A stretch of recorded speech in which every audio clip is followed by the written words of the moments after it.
Hi, and welcome to the Bible Tribe. Word of the Day. I'm Denise Pass with Seeing Deep Ministries, where we see deep in a shallow world and overcome the battles of the mind with the Word of God. Sometimes we can try to imitate others so we can fit in, but as we imitate Christ, we might not fit in with the world. Retain the book of 3 John, and the verse of the day is 3 John 1:11. Beloved, do not imitate what is evil, but what is good. The one who does good is of God. The one who does evil has not seen God. Word of the day is imitate. It is the Greek word mim-eh. It means to emulate, mimic, or follow. John wrote this letter to Gaius, who we are not sure who he is, but he seems to be a leader in the church. The Theological Dictionary of the New Testament says that the admonition of 3 John 1:11 is general, but it stands in close relation to what precedes and follows. Gaius must not be ensnared by the Diotrephes, who is denounced in verse 9. He should follow Demetrius, who is praised in verse 12.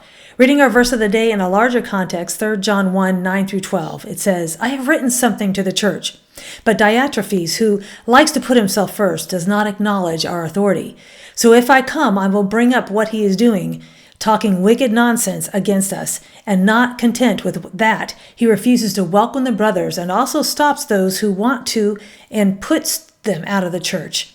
Beloved, do not imitate evil, but imitate good. Whoever does good is from God. Whoever does evil has not seen God.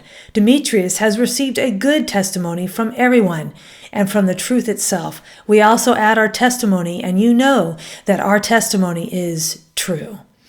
There are a lot of behind-the-scenes things going on in our lives and in our churches or organizations, sometimes that we're not aware of. But John was aware of the dissension that Diotrephes was causing. John called out Diotrephes' sin, and friends, we need to do that, or the influence of the ungodly can wreak havoc. I have seen this in church with people who gossip, slander, or backbite.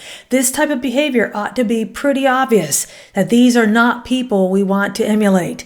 But they can do damage unless their sins are called out. The sheep are harassed and helpless, and it is the job of the leaders in the church to protect the sheep by calling out people who are a bad influence. We all need godly examples to follow, for there are ungodly influences and influencers all around us.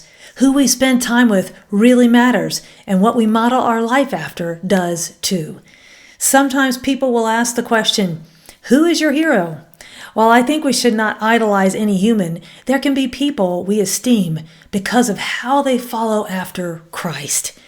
Who do you follow? Are there people you seek to be like? What is it that you admire in them? And how are you modeling Christ to others? Do others seek to imitate you as you follow Christ? May God help us to be more like him. Go with God in his precious word, friends. Join us tomorrow in the book of Deuteronomy.